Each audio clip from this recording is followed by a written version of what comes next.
Paul Laurence Dunbar, someone who only lived 33 years, yet became a pioneer who paved the way for rising black artists just like him in that short time. Someone who worked aside the Wright brothers and became an inspiration for prominent artists such as Maya Angelou.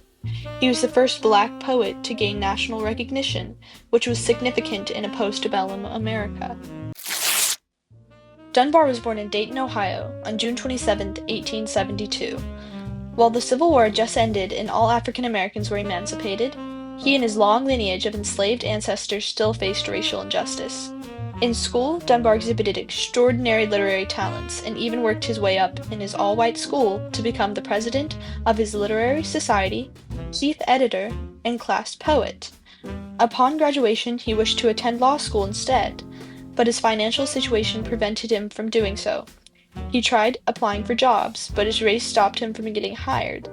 Finally, he was hired as an elevator operator, and he still continued his writings.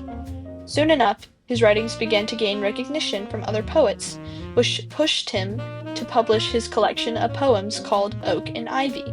In lieu of the promising sales of his first book, he decided to pursue a literary career.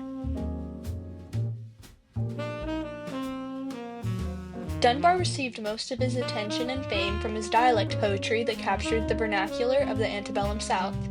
His more notorious poems came from his book called Majors and Minors, of which all the dialect poems were a part of the minors section of the book.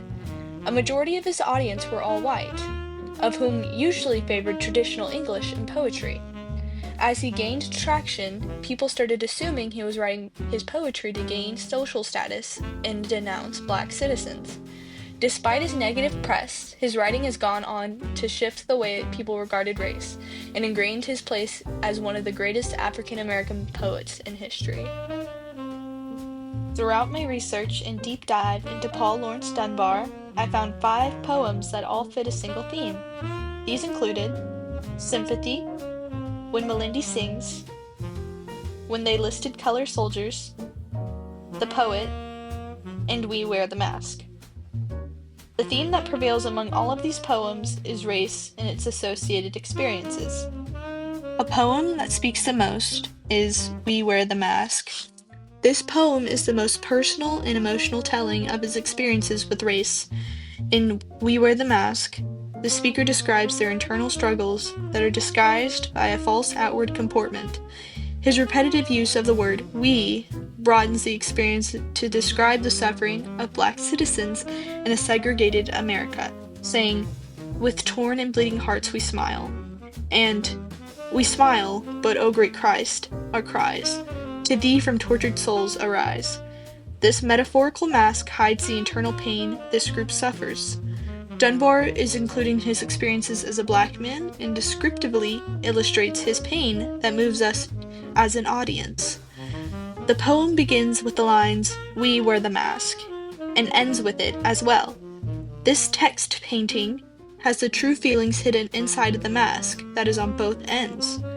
The myriad subtleties is in this poem, both literally and figuratively, as there is a lot of emotions that are hidden and in Dunbar's words.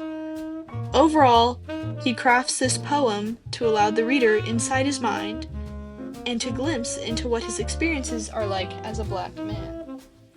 So, what do we gain from reading his work? Well, his works are important preservations from the past. The historical context which surrounded all of his works was rich and plenty. His depictions of the black community were personal and captured the dialect of the time. He was the voice of African Americans, yet his audience ranged throughout all of America. His pioneering ways changed literature, and his messages still resound with many today.